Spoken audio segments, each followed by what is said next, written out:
Assalamualaikum warahmatullahi wabarakatuh. Alhamdulillah, segala puji hanya bagi Allah subhanahu wa ta'ala. Salawat dan salam semoga senantiasa tercurahkan ke hadirat Nabi besar Muhammad sallallahu alaihi wasallam.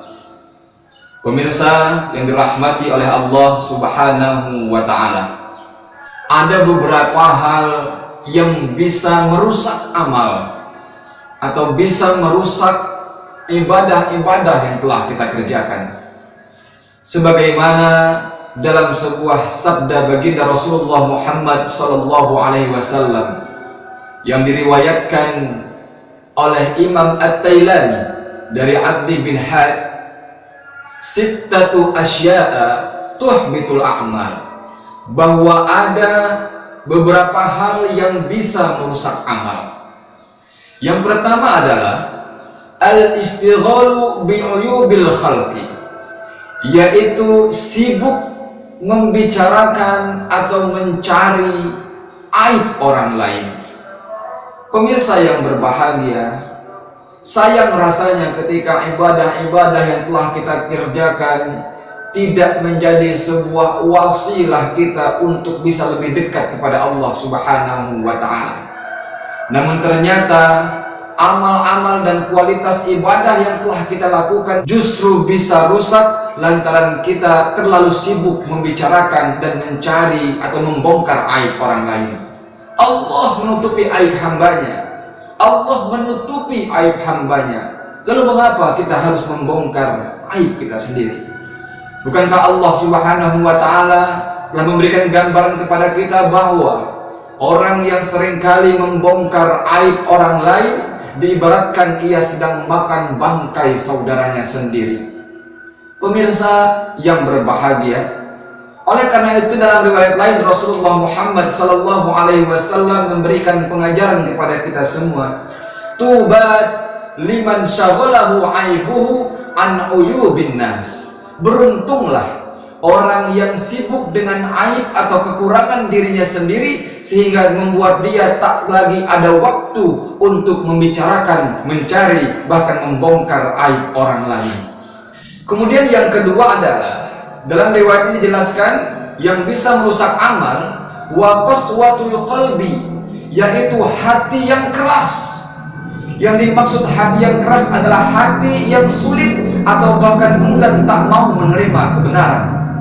Bukankah Rasul menjelaskan bahwa hati adalah center, bahwa hati adalah pusat dari segalanya?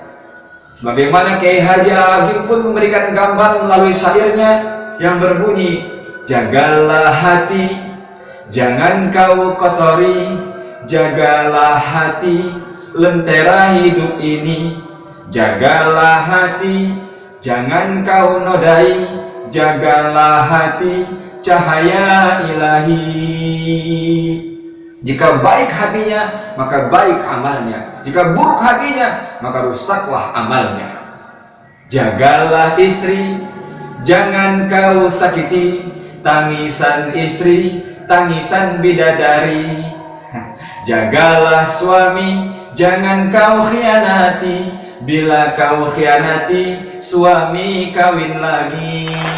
Na'udzubillah, summa na'udzubillah min dzalik. Bahkan Sayyidina Umar bin Khattab pun memiliki sebuah kebiasaan, hasibu anfusakum qabla an tuhasabu. Hisablah dirimu sebelum engkau dihisab oleh Allah subhanahu wa ta'ala. Oleh karena itu Umar ibn Khattab memiliki kebiasaan apabila malam tiba, ia terbiasa mencambuki kakinya sendiri, yakni menghisap kakinya sendiri sebelum dihisap oleh Allah subhanahu wa ta'ala, karena ia sadar bahwa kakinya terkadang belum melangkah kepada jalan yang diridhai oleh Allah subhanahu wa ta'ala. Kemudian yang ketiga adalah hubbud dunya, terlalu atau cinta kepada dunia secara berlebih, sehingga membuat kita semua mencapai segala tujuan yang ada di dunia ini dengan cara menghalalkan segala cara. saling menjatuhkan, saling menjelekkan, tak peduli ia kawan ataupun lawan, kawan menjadi lawan, lawan menjadi kawan, sehingga tak peduli dengan rasa orang lain, tak peduli dengan sanak saudaranya, tak peduli dengan rekan kerjanya, tak peduli dengan saudaranya, tak peduli dengan sahabatnya. Yang terpenting ia mampu menggapai apa yang ia inginkan, sehingga membuat ia buta mata hatinya. Ibarat sebuah pohon, semakin besar pohon menancap ke bumi, maka akan semakin sulit untuk mencabutnya. Namun jika rumput yang kecil, ketika kita cabut dari bumi, maka sangat ringan untuk memisahkannya. Mengapa? Ini sebuah gambaran bahwa semakin besar cinta kepada dunia, semakin sulit kita semua terpisah darinya. Namun bagaimana caranya setiap apa yang ada di dunia ini menjadi sebuah fasilitas atau wasilah untuk mencapai ridha Allah Subhanahu wa taala. Ad-dunya mazra'atul akhirah. Dunia adalah ladang bagi kita semua untuk mencapai kehidupan yang kekal yang akhirat. Kemudian yang keempat adalah waqillatul haya, sedikit rasa malu. Bukankah al-haya'u minal iman? Bukankah malu adalah bagian daripada iman?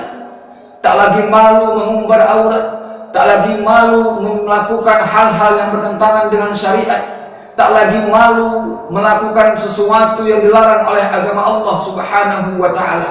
Malu adalah bagian daripada iman. Sedikit rasa malu, bahkan hilangnya rasa malu, menjadi sesuatu yang bisa membuat kita semua sulit untuk mencapai derajat keimanan kepada Allah Subhanahu wa ta'ala. Lalu yang kelima adalah watulul amal, terlalu panjang dan tinggi angan-angan. Boleh gantungkan cita-citamu setinggi langit, namun ingat, kaki tetap berpijak di bumi. Namun ingat, kita semua tetap harus berkaca kepada realita keadaan yang kita alami saat ini. Kemudian yang terakhir, yang keenam adalah wa zalimun la yantahi, kezaliman yang tiada akhir. Zalim berasal dari kata zalama, gelap. Sering kita semua terkadang zalim kepada diri sendiri, zalim kepada orang lain. Mudah-mudahan kita semua tidak termasuk kepada orang-orang yang zalim.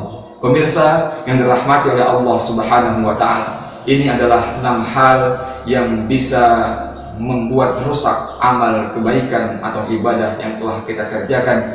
Mudah-mudahan kita semua bisa dihindarkan dari hal-hal tersebut, sehingga amal ibadah kita semua membuat kita layak untuk mendapat rahmat Allah, dan kelak kita semua dengan rahmat Allah bisa menikmati indahnya surga yang Allah siapkan untuk kita semua. Semoga bermanfaat. Mohon maaf atas segala khilaf. Wassalamualaikum warahmatullahi wabarakatuh.